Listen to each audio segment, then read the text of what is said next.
meeting of the Attleboro School Committee is called to order. This meeting is being electronically recorded, and at the conclusion of the Pledge of Allegiance, I'd ask that you remain standing for a moment of silence. Please rise and join the committee in the salute to the flag. I pledge allegiance to the flag of the United States of America and to the republic for which it stands, one nation, under God, indivisible, with liberty and justice for all. I'm sorry. I think the community knows that over the course of the past week, the Attleboro Schools community has suffered a great loss with the death of a member of the Attleboro High School class of 2014, Chris Hutchin. Chris was an enthusiastic student and student athlete, an alumnus of the Pop Warner and South and White Hawk football programs, and the committee has been overwhelmed with the comments that have come in memory of Chris over the course of the past few days. So at this time, I'd ask that you please join the committee in a moment of silence in Chris's memory.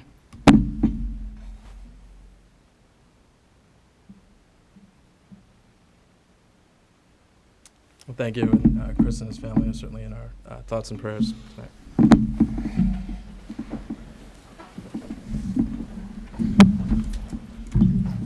Start tonight's meeting with a recognition of two students who have done their class and their school and really their entire school district quite proud over these past several months.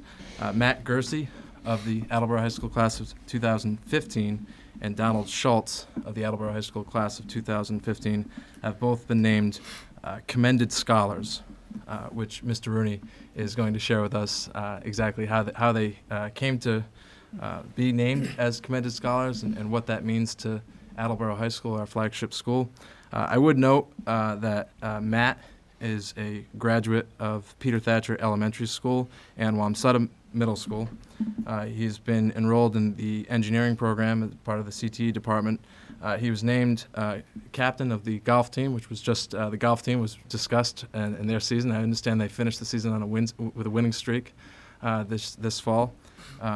He's also participated. The overall record doesn't matter. It was a winning streak. He was a participant in the Leo Club and was selected to participate in Boys State as well. Donald Schultz, an alumnus of Studley Elementary School and Coelho Middle School, also a participant in the engineering program in CTE, also a participant in the Leo Club. So if you're have elementary and middle school students and you're hopeful that they might be one named commended scholars, it looks like Leo Club and engineering is the path you want to follow. He's also named a Harvard Book Award recipient and has been a participant in the Special Olympics. So I think when Mr. Rooney passed up the respective bios for Mr. Schultz and Mr. Gersey, it's clear that these are students that have excelled academically, but have certainly taken advantage of the opportunity to cultivate a well-rounded education for themselves. So, Mr. Rooney, if you'd like to introduce these two young men, and the committee will offer our congratulations. Matt to my right, Donald to my left. When our students take the PSAT test every October, their scores obviously go to College Board, and each of the scores is assigned a selection index based on their competitors throughout the nation, and based on what that selection index is, and based on obviously their score, then the National Merit Scholarship Qualifying Foundation starts to make determinations as to who their scholars are. And this year, both Matt and Donald fell into the category of commended scholars, and that puts them in the top 3% of seniors in the nation who took the PSAT the same year that they did.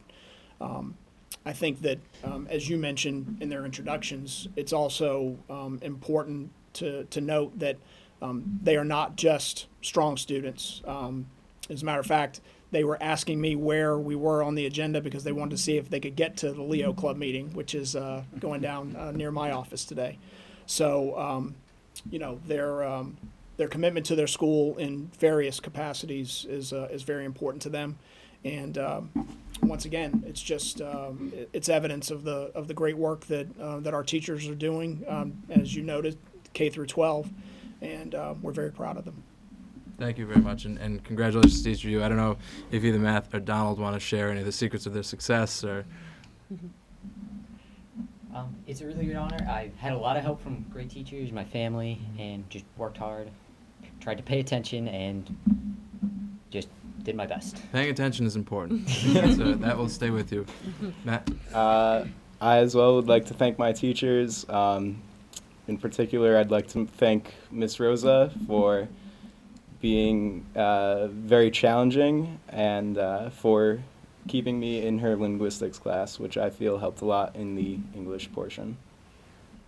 Good, and we certainly offer our thanks to Mrs. Rosa for her contributions in helping you get where you've gotten so far. Any comments from the committee? Or I'm just very proud of both of them, and I've known Matt. We volunteered together at Christmases for Kids, and very proud of both of you. Yeah, and again, certainly, right now you're almost halfway through your final year and sort of the final chapter of your Attleboro Schools career, but it is particularly heartening when students like yourselves come before the committee and count our elementary schools and middle schools as part of your sort of trajectory. And so we're grateful to everyone throughout the district who has helped you get to this point.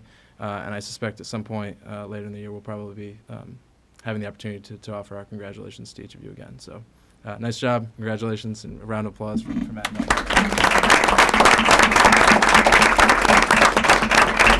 And Mrs. Hebert is looking for you, so you should probably get going. Congratulations again. Thank you. Next up, we have our open forum section of the meeting, which I am required to tell you prior to. This is a time when members of the public may address the school committee. Open forum is not a time for committee members to engage in dialogue with members of the public. Guidelines for open forum are available to you. Please know that we are interested in what you have to say, but we cannot respond without background information on your issue. Would anyone like to address the school committee? Going once, going twice. That will close open forum, and we will move on to our consent agenda. A few items tonight. A motion to accept a donation of 3 NEC L406T3 flat-screen televisions with an estimated value of $900, $300 per unit, for use at Well Elementary School from Bank of America. So moved. Second. Any discussion? All in favor? Aye. Motion passes. Motion that we will hold off on for one moment. A motion to declare one Canon IR 210S copy machine with an ID of 116-22531 and one Canon IR 2870 copy machine ID 11678-175 a surplus as they are beyond repair. So moved. Second. Any discussion? All in favor? Aye. Motion passes.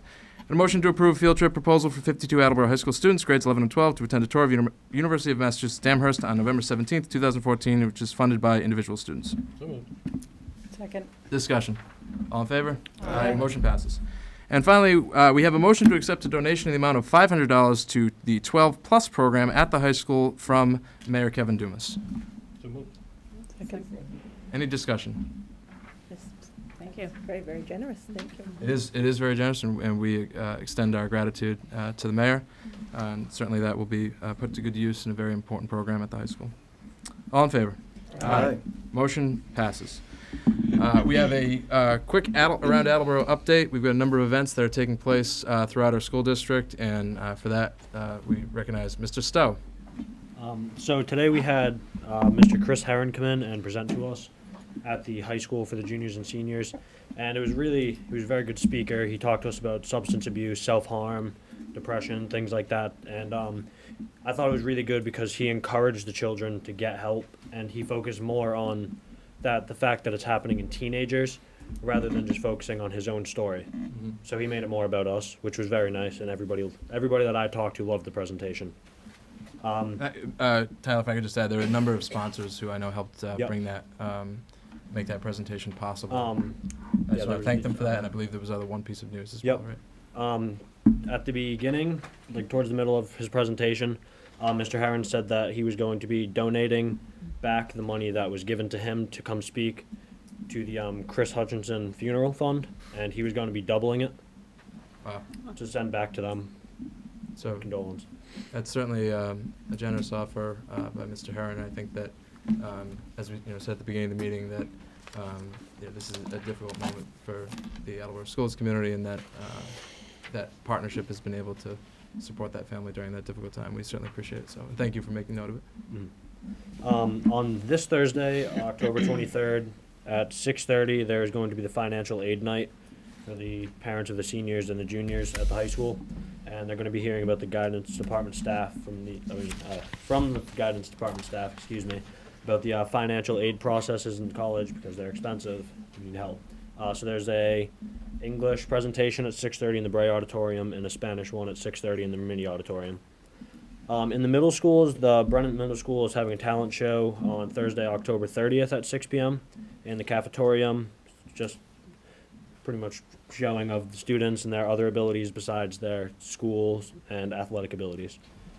And then in the elementary schools, Peter Thatcher on the 24th, they're having the Whitson's Fall Barbecue during the school day.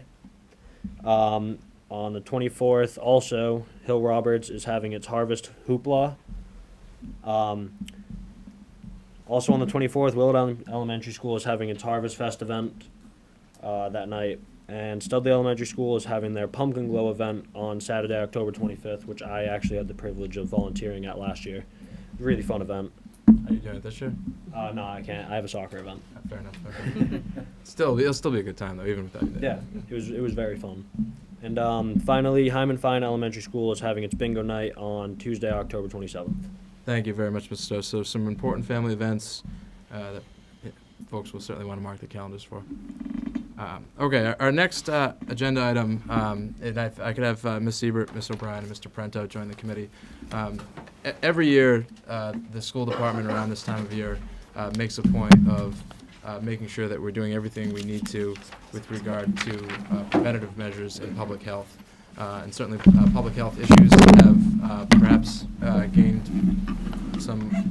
maybe a little more time on the news in the recent weeks than they normally do in the fall, but certainly the district's efforts take place on an annual basis regardless of what's happening in current events. And I had asked Mr. Sheen to invite Ms. Siebert to make this presentation, give the committee and frankly more importantly the community a briefing as to the efforts that are underway to make sure that as we enter the more indoor oriented season that we're keeping everyone as healthy as we can. So Ms. Siebert. Thank you. And I invited Mrs. O'Brien, our city health nurse, because we work so closely with the city health department on all of these issues as they come up. Also, I'm not sure that the committee is aware that we're also affiliated with the school health unit of the Mass Department of Public Health. So we get weekly and sometimes daily updates on the issues of the state through them. We also follow their guidance as well as the city health department as far as what we should be doing and monitoring and doing our surveillance of the diseases that circulating the school system. So. And every year it's something new and different. So. Yep. And as you said, this is a presentation just to make you aware. We are, knock on wood, currently not having any cases of anything circulating.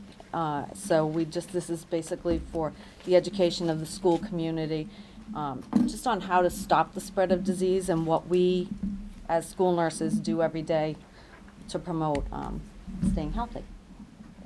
As you all know, we started school with the enterovirus being in the news. It started in August. Just so the community is aware, the enteroviruses are not anything new. This particular one was first identified in 1962, so it's been around. There are at least 100 types of enteroviruses. They are frequently seen, just like the flu and colds, in the spring and the fall. They can cause anything from a respiratory virus to a GI virus to some neurological illnesses also. And symptoms can range from really having nothing at all to the extreme where, as seen in the cases recently, having the respiratory issues. Mild symptoms include a fever, but not always, runny nose, sneezing, coughs, and body aches. And that pretty much describes a lot of Many things. while anybody can get these viruses, the infants, children, and teenagers are the ones that seem to be picking it up because they haven't been exposed to them before, so they haven't built up immunity, so they've been getting them. The enterovirus 68 has been a respiratory virus. It's hitting the kids that already have a history of asthma or respiratory issues, or just their immunity is down. So they're the ones that are at greatest risk for getting the severe cases. How is it spread? Same as basically everything else, through respiratory droplets, coughing and sneezing, touching contaminated surfaces, and then touching their eyes or their nose or their mouth without having washed their hands. And how do we at the schools prevent it? Basically, it's education, which we do daily, encouraging people to wash their hands, soap and water being the best way. The alcohol, hand sanitizers can be used, but soap and water is best. Covering your coughs and sneezes through good cough etiquette. Avoid touching your face with unwashed hands. Cleaning and disinfecting frequently touched surfaces such as doorknobs and faucets and things like that. Staying home when you're sick and staying healthy. Eating right and getting rest and getting a flu shot. What we have done so far this year is every year, the first day professional development, the nurses do a presentation to all the staff. We go over universal precautions, cough etiquette, having the kids wash their hands frequently. Because we knew about this virus, a message went out to the school nurses to share with the staff about reminding them about just monitoring that kids are staying healthy, that they're washing their hands, and the things to look out for. There's information, I don't think a lot of people are aware of it yet, so this is actually a good forum to promote it, but the district has a health service website. It's on the main district webpage. You go under families and under health services, and there's a ton of information there. We have all the information about the flu clinics that we are currently running, and there's information about the enterovirus. There's also, you can download med order paperwork and all kinds of things, and we try to update that. A good resource. It is a very good resource. Could you maybe just touch upon the flu clinics briefly and sort of what, am I jumping ahead? We are there. Do you want to? Sure. Okay. So we've been working with the schools since 2008 to do school-based flu clinics. We've run them in a variety of ways. So what we generally do for middle school and high school students is we do school-based clinics where we do the students during the day. And then what we've been doing the last couple of years is we do a family flu clinic for the elementary school students and their families. So we did 2 of the middle school clinics, and we have the remainder of this clinics this coming week. There are 2 of them on Thursday and then 1 on Tuesday morning. I believe Wamsutter we are doing on Tuesday morning. Attleboro High School we're doing on Thursday morning, and then the family clinic we're doing on Thursday afternoon. How has the attendance been so far? Actually, we're seeing a slight increase. Yeah. We're seeing a slight increase in the number of students that we're immunizing. Obviously, our peak years were when H1N1 was going on back in 2009 to 2010. It's slowly been declining, but you have to remember there are many entities that people can go to nowadays to get their flu Sure. clinics. I'm not the only game in town Right. anymore. So again, we're still happy to do the number of students that we're doing because it makes a difference. We definitely saw that during H1N1 when people were getting that particular flu vaccine and their seasonal flu vaccine, and the encouraging of good hand washing. We had a great year that year in terms of overall illness in the school system. We did. Yeah, so definitely, obviously a correlation there. And the uptick this year, attributable to just the amount of public health news, I imagine. I think yes. I think People are people are thinking people are being cautious. That's one reason that I'm attributing to it. And, we'll see. It changes from year to year, seriously. So Okay, thank you. you're welcome. And we've also actually done staff flu clinics. Yes. We've done 3 of Yes. those. We're done for the moment. Good. Shane's still hurting.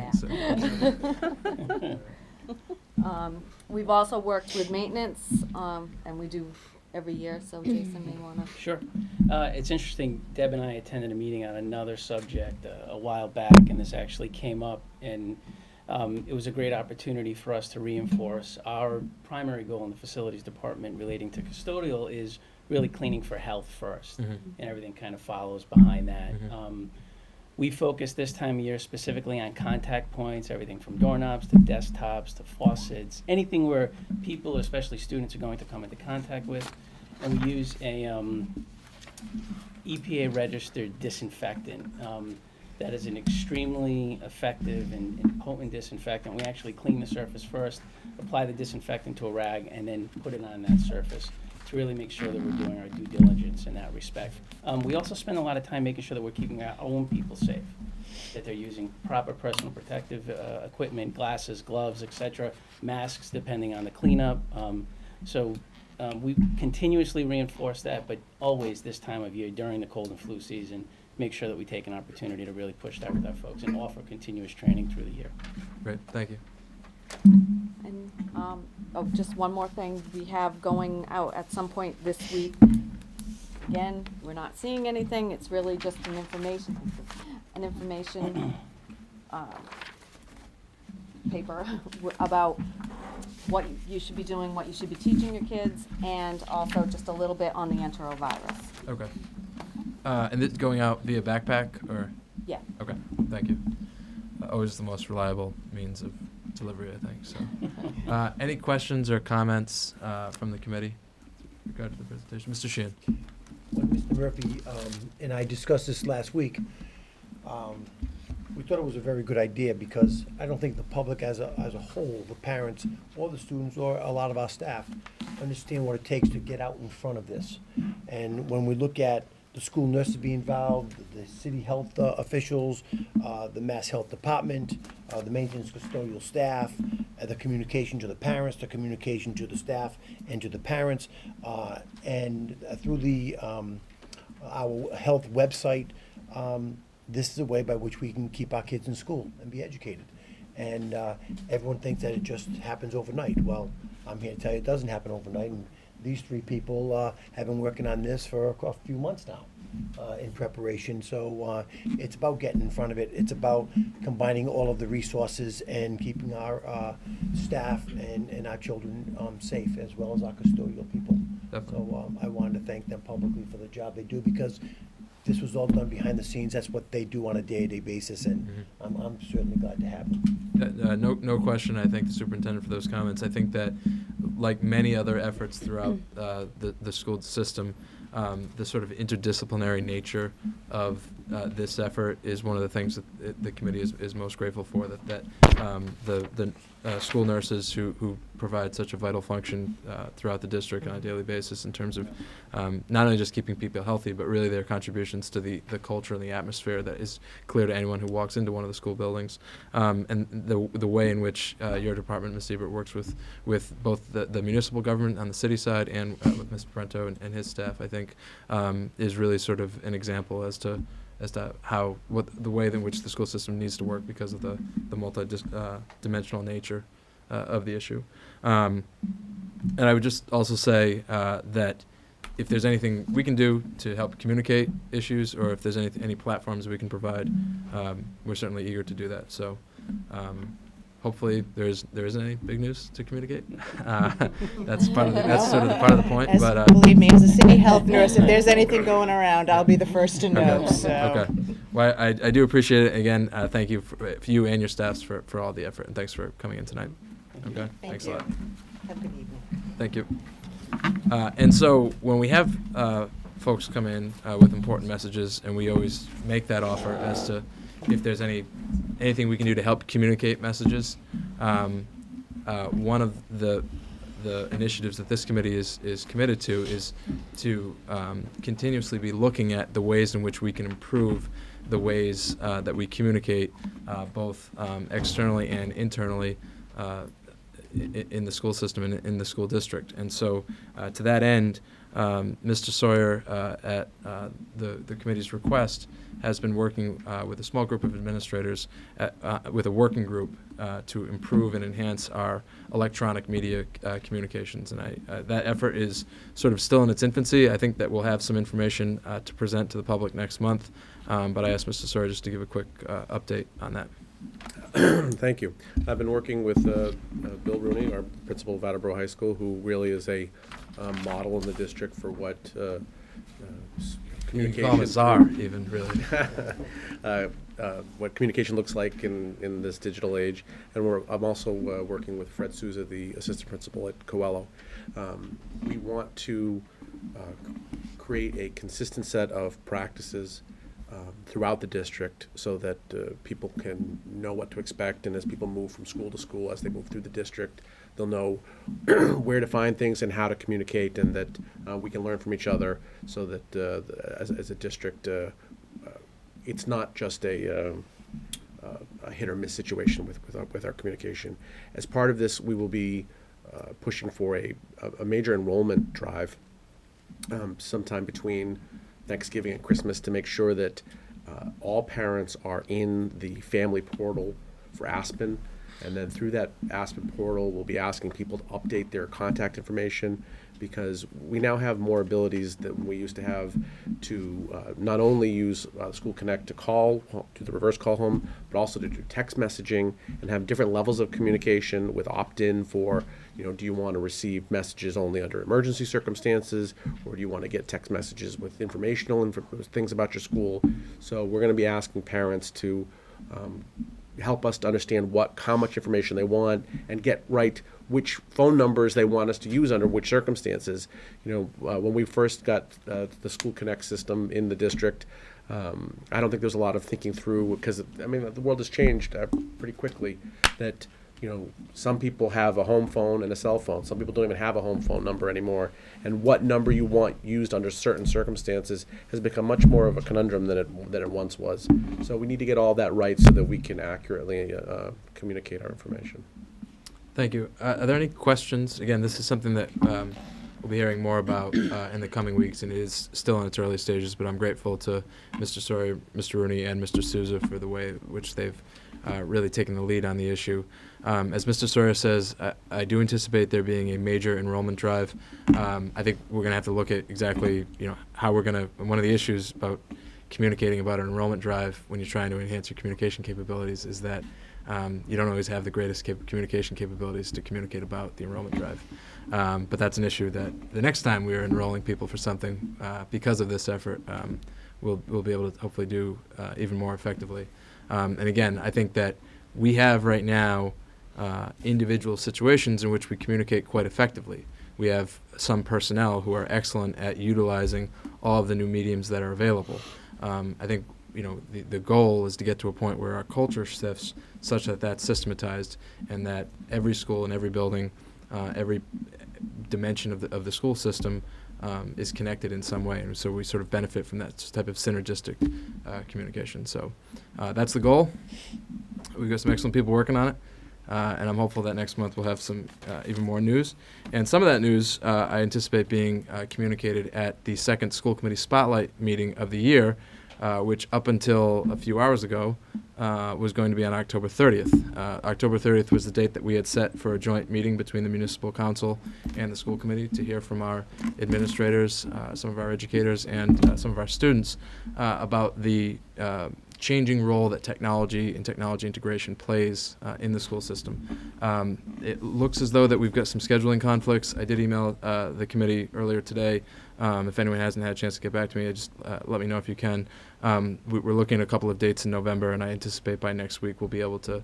I spoke with President Cook briefly this afternoon, and he's going to work on that on his end. So I think we should be able to get that rescheduled within the next week. And then, we'll have some more information as to what the agenda items will be and whatnot.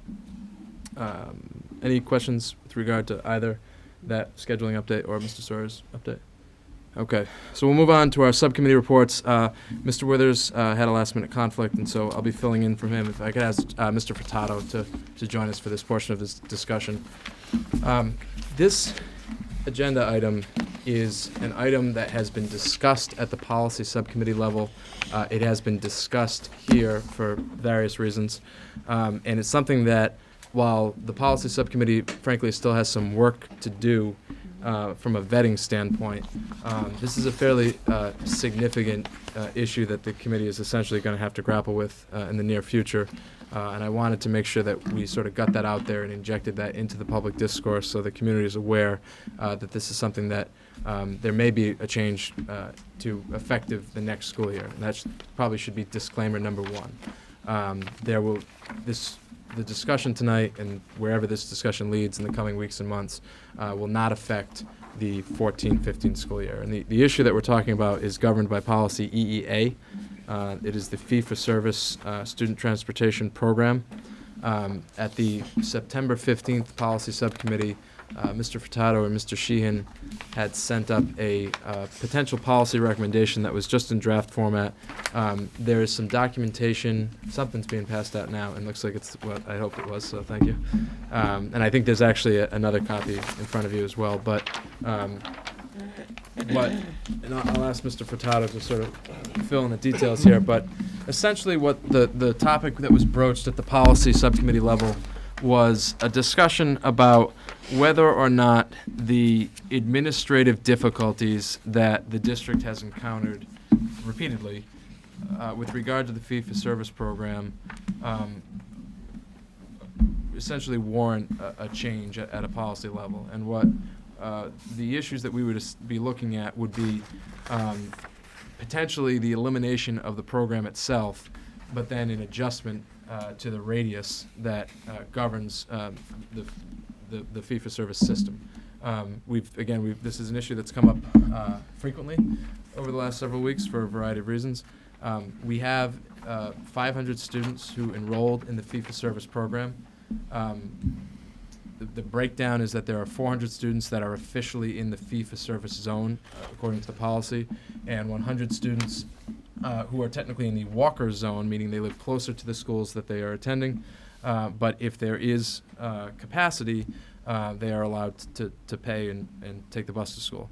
I had told Mr. Furtado when we first started talking about some of the long-term potential solutions to all the issues that we dealt with at the beginning of the school year, that first and foremost, I think the underlying philosophy of this school committee's policy and our practices, and frankly our predecessors as well, has been that we want as many students on the bus as possible.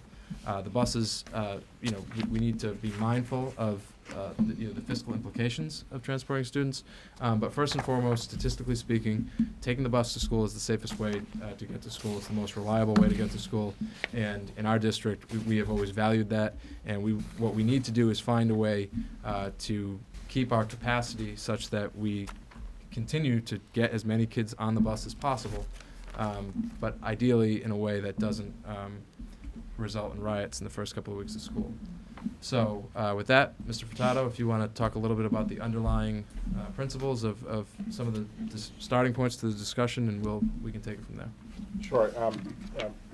Mr. Tyler had brought up, a very important question, and as you're discussing where to kind of draw the line between students who would get on a bus and students who wouldn't, you would like to know what the impact was in terms of number of students based on that radius. So what we've done is we've taken this year's student body and projected it to next year.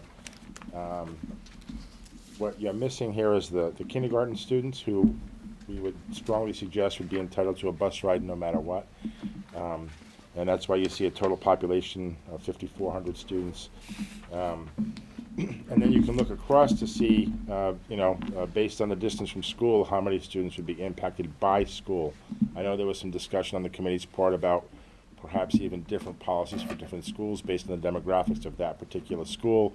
So this would let you kind of do that evaluation and consider, something that's fair across schools and across the demographics of each school. Any starting point and questions? Again, there isn't going to be any action tonight. Mrs. Sawyer? Well, when he says radius, is it radius from the school or is it from the drop point of the buses to the person's door? I just want clarification on that because he said radius. It's from the school, so you're projecting out. You're basically putting a point So you're on the doing school. like a circle around. Circle around Okay. the school and saying anybody outside of the circle would get on a bus, anybody inside of the circle would not. Okay, And that would be based on the door to the school to the door to the house. Correct. Yeah. okay. Wait, Mrs. Storrs, is it door to the house or is it the driveway? I know it's a minimal thing, but it actually, No, that's a good point. I'm pretty sure I understood it to be the driveway, It's- and it's that based actually on the- affects some people. Current policy, which I believe is described as pedestrian traffic, pedestrian travel. Your property. Yeah. Yes. yeah, but again, we're talking Minimal, about but- rewriting the policy, so Yep. if there's an argument for, I don't know what that argument would be, but if there's an argument, then that's something, there are a multitude of issues here that the committee is essentially going to have to take into account. One of which is communicating to the community that this is something that's under consideration. It's, again, for next year, not for this year. Mrs. Scales? I have just several questions. What is the actual cost to transport each child? To transport each child.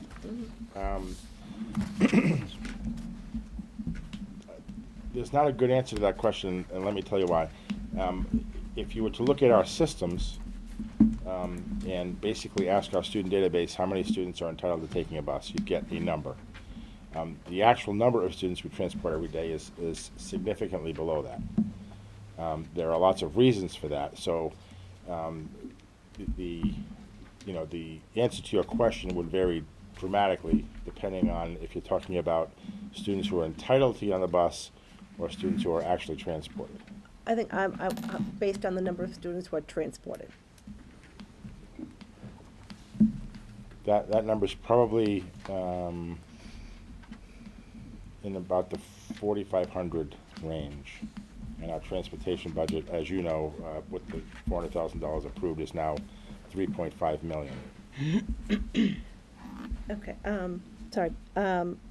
How much is generated by fee-for-service? How much should we Between take in? $60,000 and $80,000 annually. Practically 100% of that goes to the maintenance of our own fleet, And so, does it eat up all of it? pretty much.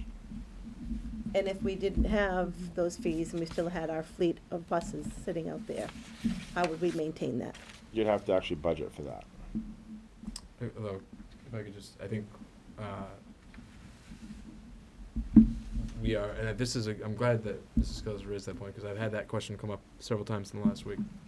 The supplemental appropriation that the city council made last week of $400,000, we have communicated several times that, although that is still below what the school committee initially projected, part of the reason for that is the funding that will eventually be needed to secure the upgraded infrastructure that we need, so that way we don't have the buses that are requiring the. Yeah, there are two components still missing from the recent appropriation. One is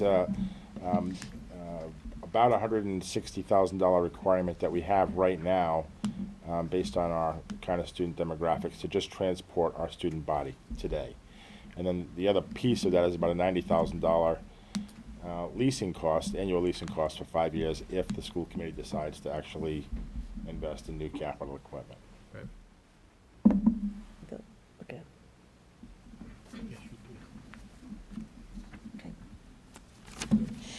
No. Mr. Storrs? Mr. Furtado, so if fee for service went away today, not that we're saying that's going to happen, but if it did, how many buses would go away?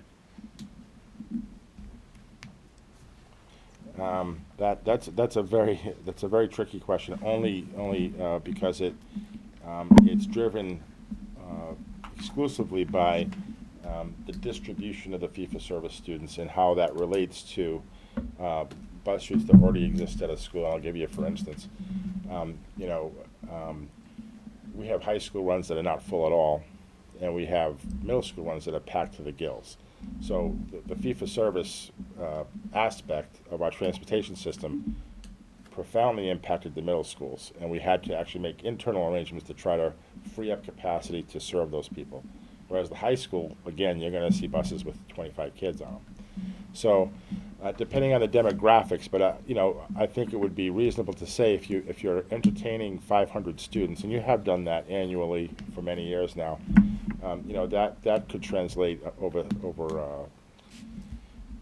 3 or 4 tiers to a bus or two. And- But just to be clear, fewer students would be on the bus. Right, Than fewer certain students would be on the fences. bus, And, correct. and we would stay within the 45-minute policy requirement Yeah, for the yeah, that reps. wouldn't impact that end. Yeah. So the feeling is 1 to 2 buses could be removed if there was no fee-for-service. So effectively, the cost is 1 to 2 buses to have fee-for-service. Again, it's, highly variable based on the distribution of students, but But just to be clear, the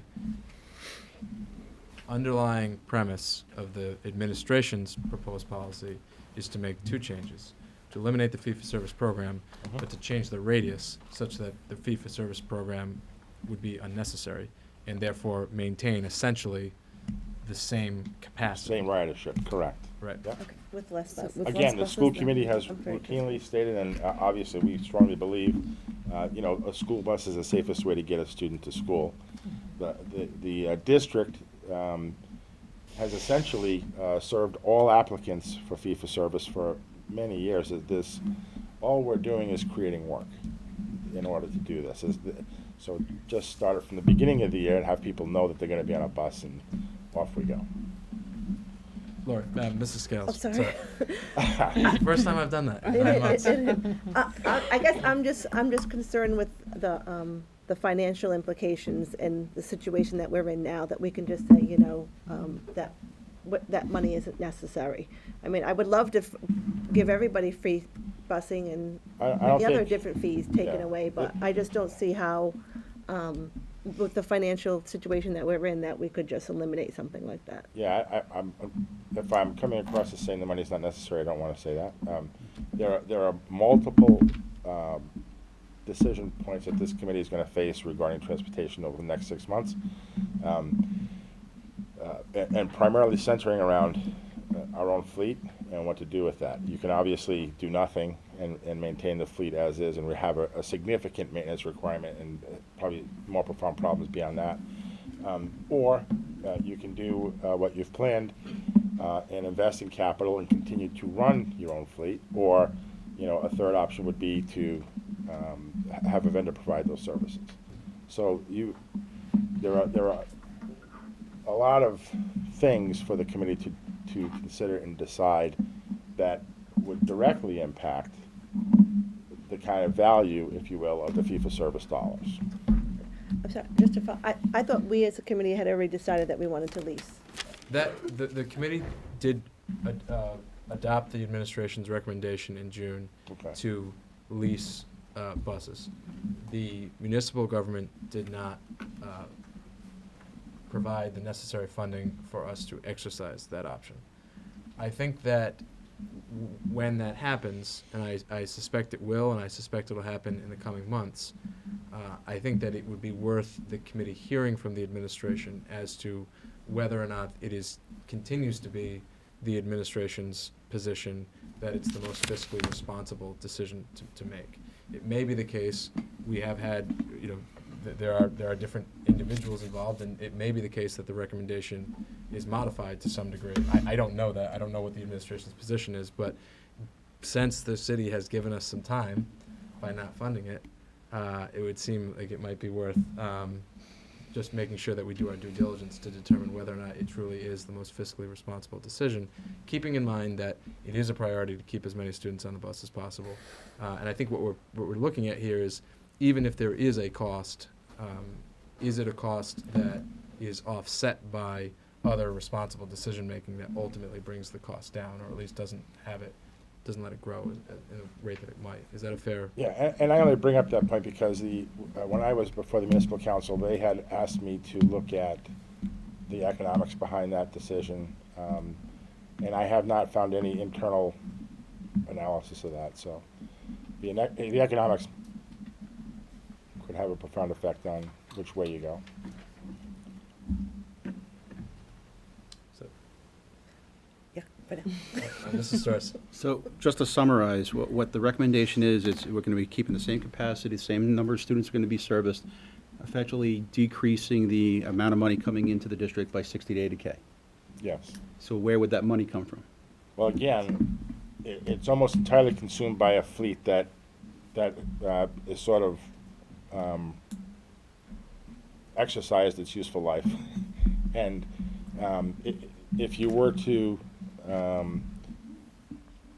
lease vehicles, those vehicles would be under warranty for 3 years, so you would essentially make the need for that money almost completely disappear. So the recommendation is contingent on us being able to lease the buses. I don't think there is a recommendation yet. I think there's Right. an understanding that we have some work to do with regard to determining, what are the most fiscally responsible, what's the most fiscally responsible approach, and what are the on-the-ground implications to whatever decision is made. We could go with the way we've been doing it and try to do it better. I think there's a consensus that even if that's the direction we go, we certainly need a better execution of the policies. Yeah. Or we can look at it, and see what variables we could change and what the result of those changes might be. One of the changes might be that there's well, you see, this is what I think one of the challenges here. One way or another, the budget we're gonna need more money next year than we needed this year, just like we needed more money this year than we needed last year, and so on and so forth. It may be the case that that without changing anything, we only need $50,000 more next year than we did this year, but if we change it, we need $70,000 more. And then I think the question becomes, is that $20,000 worth not having to, not producing all of the work that was produced by the arguably flawed policy? And I don't know the answers to that, and I don't have a position on it, but I think that's what the administration is asking us to begin the process of examining. In the near term, the only way the revenues raised by fee-for-service are relevant is if you keep the fleet as it is right now.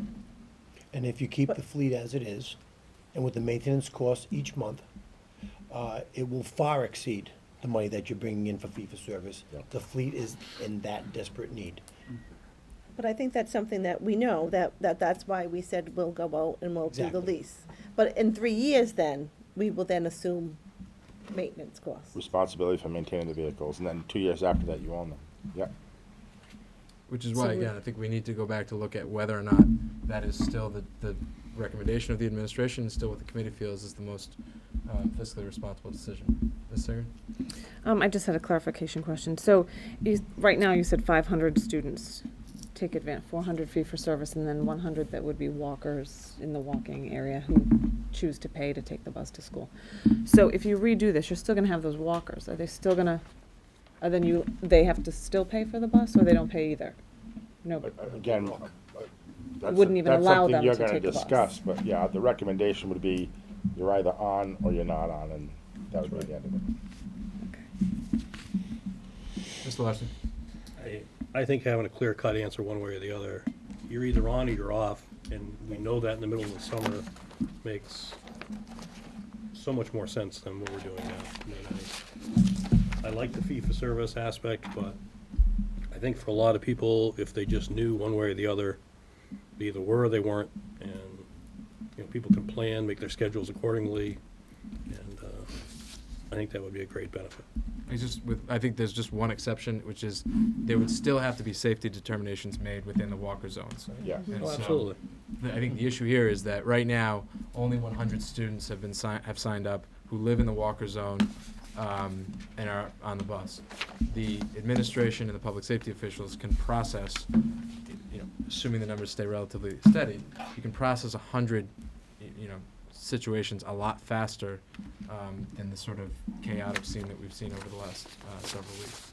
I just have another, just to that point. I think, and you started out with saying how with the administrative issues in the beginning of the year, that kind of warranted this look at a policy change. Should we be looking at a policy change if we're not certain whether our system that we have in place is working to Yeah. the utmost of its potential? I think Is it's that- I think it's a very fair point. I think that has to be part of the discussion. I would say that, as the concerns have rolled in amongst from throughout the community, one of the oft-repeated phrases has been, "Why does this happen every year?" Or sometimes a variation of, which is, "Why does something happen every year?" And so I would say that I think there is compelling evidence that there's some systemic issues beyond just sort of some poor decision-making. But I definitely think that, certainly it was magnified for whatever reason this year, and I think we need to look at, whether or not because it seems like it's one or the other. Either this is a change that's overdue, and the chaotic scene of September finally got the message home that we need to look at it, or it's something that with some fine tuning, perhaps we should stay status quo. I don't know the answer, but I think that the community needs to know that we're going to be taking a look at it over the next. And again, for the committee's benefit, just kind of a context is, mid-August to, the first week in September, we were essentially asking a transportation system that was based on something in June to accommodate, the 400 or 500 fee-for-service applications, as well as, 300 to 400 new registrations. That's a very, very difficult thing to do in any situation. Mrs. Storrs? If I'm hearing things correctly, currently, elementary students between a half mile and 1.5 miles are eligible for fee-for-service, and middle school and high school between a mile and a half and 2 miles fee-for-service. So what I'm hearing is the possibility of expanding our current radius of eligibility for transportation. Now, the concern I see is this: right now, within those fee-for-service areas, you have X amount of parents who say, sign me up, I'll pay the money to get my kid to school. Great. The next thing you know, if we expand what's allowed, every student within that new radius is now eligible, and who's to say what that's going to do to the numbers? And once you do it, you can't deny those students. So if all of a sudden, right now we're doing 400 or 500, and we expand, and all of a sudden now it's 1,000 students, now we've just totally busted our transportation. Well, again, that's what this is for, because we actually have the demographics based on distance. So, again, not every student within a given band is going to take the bus. But that's based on the students that are currently, their parents have signed them up. This is based on our current student population. Right. Based Pull on out who, the not kindergarten. based on who's signed up. This is based on who's The entitled. actual kids that go to school. I think what I'm trying to indicate is this: if I lived, say, from the high school, my son, we lived a mile and a half, and we expand the radius to a mile and a half. Right now, we wouldn't pay, and we would get him there somehow. If all of a sudden now he's eligible, he's on the bus. Yep. And there's going to be a lot more than just me doing that. So, how do we control that? Is the question. You make it radius a mile if you think the numbers are going to explode. That's. Oh, I mean 2 miles. I understand. went I the wrong understand. way. what But I you're think that's, implying. again, that's, we're at the point now where we need to look at that to say, what are the numbers? How many people live there? And What, that's what- if we did it today, what would the impact be? Right. If the impact is we'd have exactly the same number of buses, we'd spend exactly the same amount of money, then, we've gained $70,000. That has all gone toward the buses that are falling apart. I'm not sure what the benefit is of the current system, other than we all got to know a lot of our constituents over the course of the last month. Mr. Larson. Well, with the information that Mr. Furtado gave us, I mean, we know how many kids are on each of the buses that we're currently running. Yep. And we know what schools they're going to. Yep. So the information that you've provided us here is next year's students at the schools that they're going to be at, assuming that they don't all move over the summer. Right. I mean, you have to make a couple of assumptions. Right. You know your capacity at every school now. You know what your capacity is going to be next year based on the mileage. And so, I mean, doing that analysis won't be very difficult. Not at all. So, I mean, we have all the information in front of us. We just need to get the information on, how many buses are going to each one of the schools, how many kids are on each of those buses, and we can analyze the rest of the data from there. Yep. Yeah, I think our priority is making an informed decision. What are the fiscal implications to any decision that is made, and what are the implications with regard to how many students are on the bus, keeping in mind that the priority is for as many students to be on the bus as possible. Mrs. Sawyer. Thank you, Chairman Murphy. We also have to, the chart is nice to have, but we have to keep in mind, like in my ward, we have children that have to cross a state highway, a 4-lane state highway, and the closest, the one and only crossing guard is like, from my house, 3/4 of a mile away. So for some students, they either have to run across the street with no crossing guard or go out of the way. So even though you can look at this chart and be like, oh, that's nice, we have to keep the human factor in mind.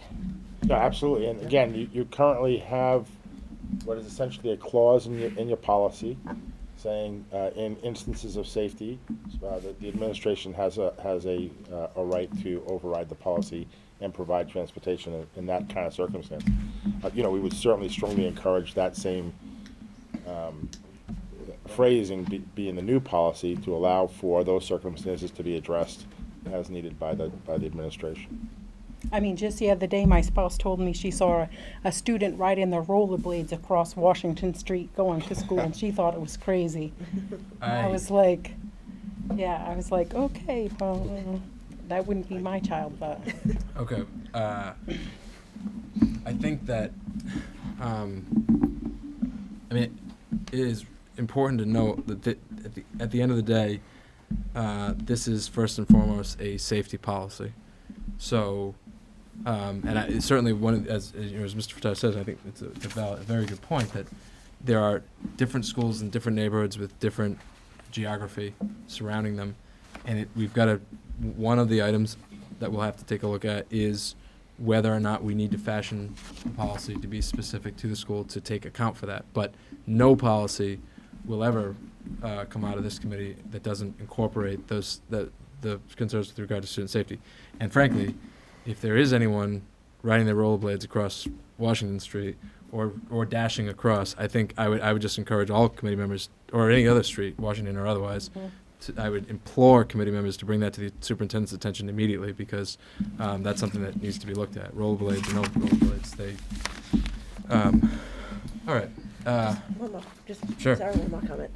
I would like to see a closer look at the procedures that we have in place as far as implementing the transportation. And is Aspen working the way it should be working? Is the information getting to where it needs to be on time before, as part of the decision-making process?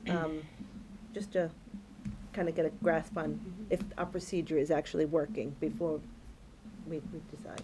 Yeah, I mean, I think we're gonna have to really look into. And again, I think the committee's probably sick of hearing me say this. I would love for the committee to be focusing tonight on our 5-year plans and what is it that we need to do from an operational and an educational standpoint to be prepared for the future. We have a problem. It may be the case that we need to change some practices. It may be the case that we need to change some policy. But it's an issue that we need to approach thoughtfully, and I think Mrs. Gill's point is a good one, that all of those different elements of it we'll have to be prepared to talk about.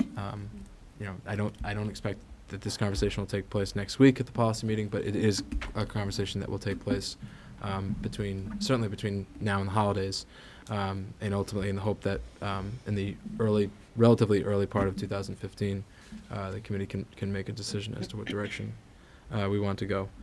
Any other closing comments or thoughts, Ms. Singer? The numbers here that you gave, is this just from these are last year's numbers, this year's numbers? This is the current student Current body student. projected to next year. Okay. So, in other words, the students who are at the elementary school who will be moving to middle school are moved in that data, and the middle school students are moved to the high school. We didn't make any assumptions for kindergarten because they get transportation no matter what. Right. And how difficult is it to get information from last year or the year before in terms of how many students took advantage of the fee-for-service? Just for... I think we have all the have fee-for-service okay. data. Okay.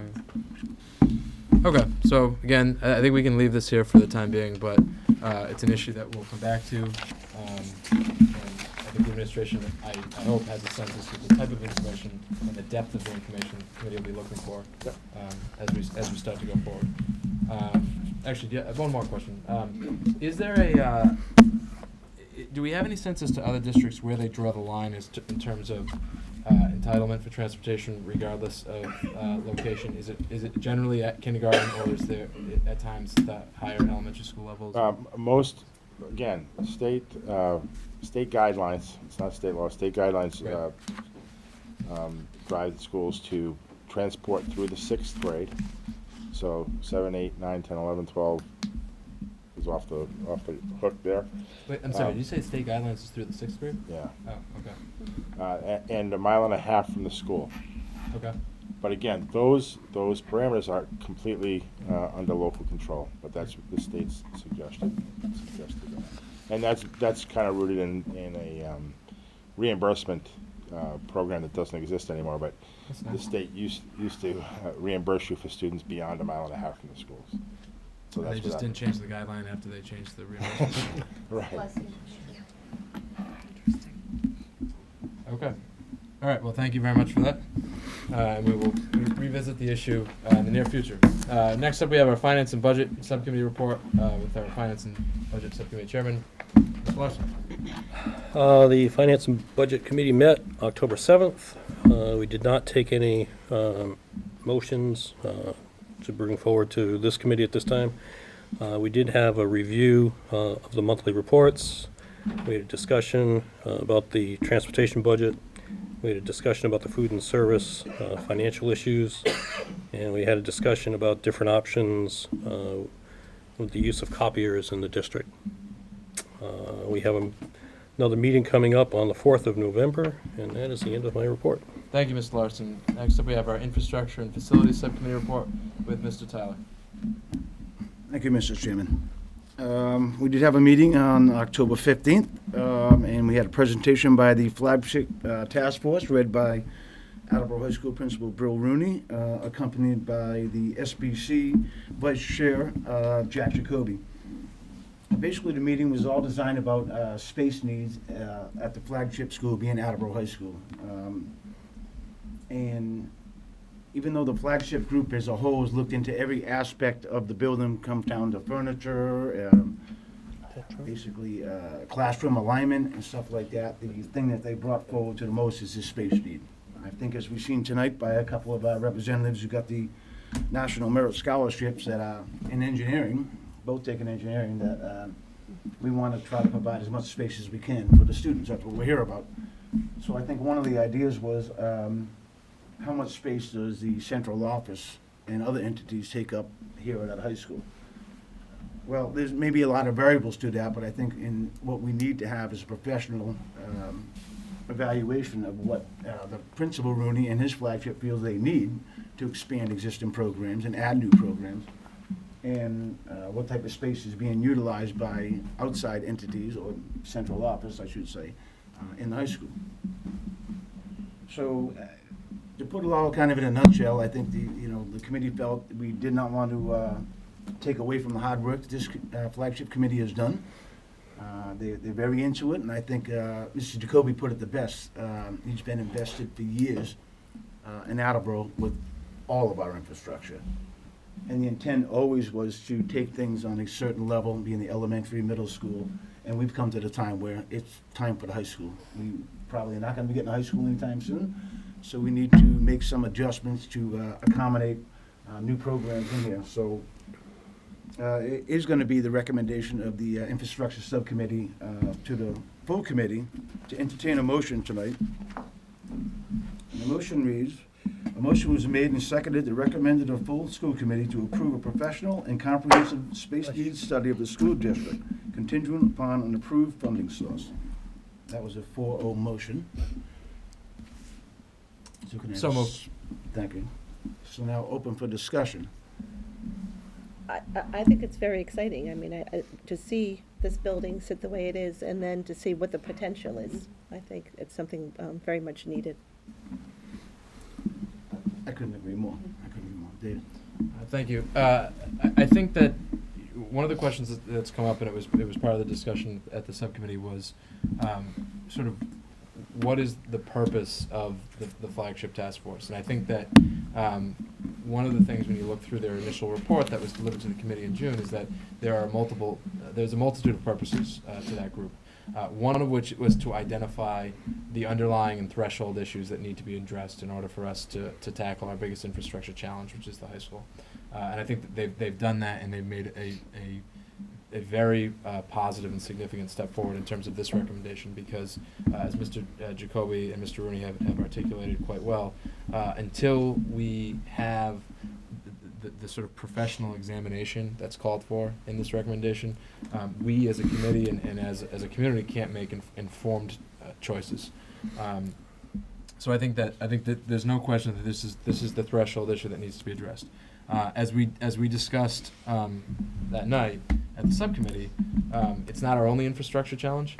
I think that we will be having the representatives from the flagship task force address the committee again in the coming months. Particularly, I'd like Mr. Jacoby to join us. He speaks quite eloquently about the history behind our infrastructure and how in the early 90s there was an initiative undertaken to essentially rebuild the school system.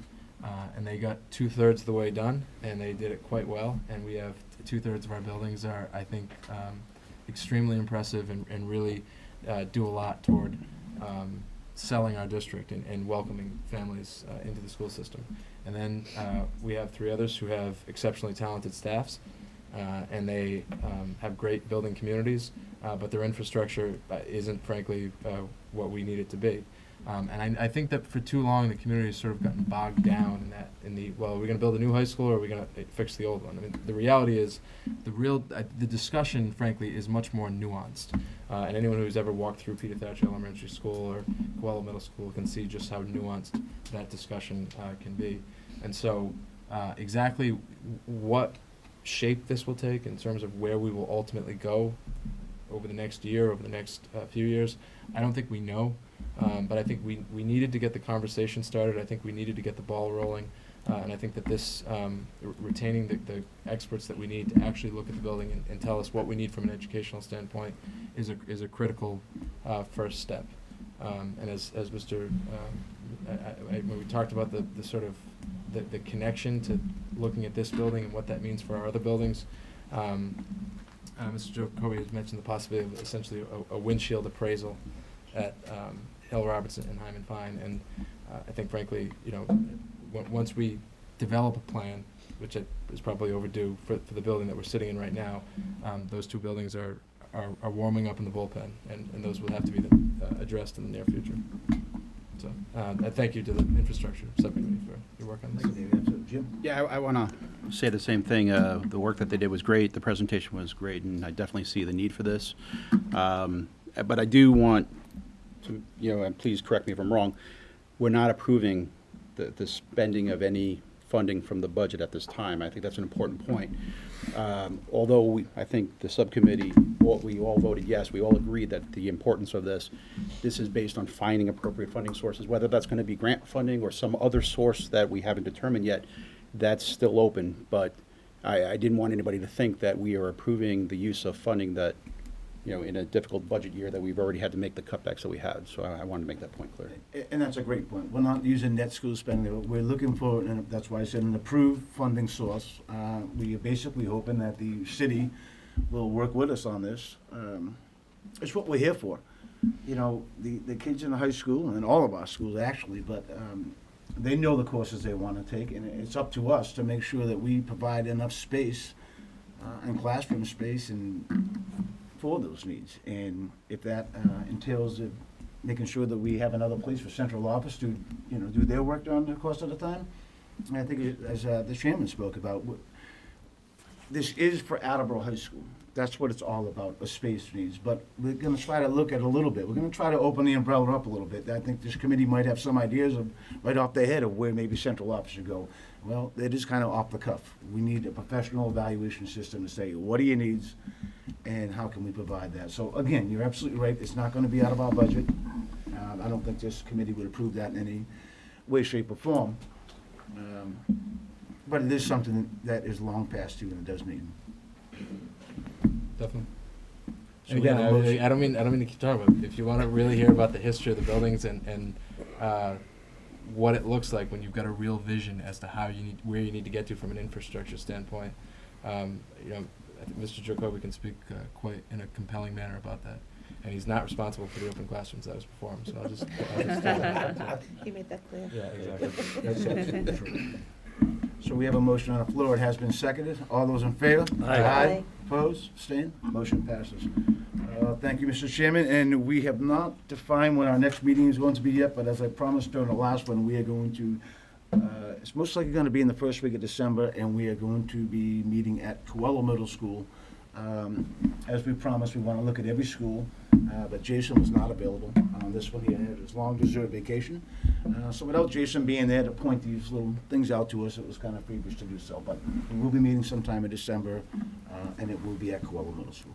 And that, Mr. Chairman, is my report. And I appreciate you letting Mr. Parento finish his vacation. I hope I didn't cut it short by telling him he had to be here tonight, but that's neither here nor there. The upcoming subcommittee scheduled policy will meet on October 27th, curriculum and instruction November 18th, finance and budget November 4th, and at least according to the document in front of me, infrastructure and facilities on December 3rd, but it will be on or around December 3rd. At this time, the Attleboro School Committee will convene an executive session pursuant to Mass General Law, Chapter 38, Section 21A1, to discuss the physical condition of an individual, Section 21A2, to conduct strategy in preparation for negotiations with non-union personnel, and Section 21A3, to discuss strategy with respect to collective bargaining or litigation. The school committee will not convene in open session. Second. Ms. Singer. Yes. Mrs. Zito. Mr. Tyler. Yes. Mr. Larson. Yes. Mr. Murphy, yes. Mrs. Scales. Yes. Mrs. Sawyer. Yes. Mr. Storrs. Yes. And we will take a 5-minute recess and convene the executive session.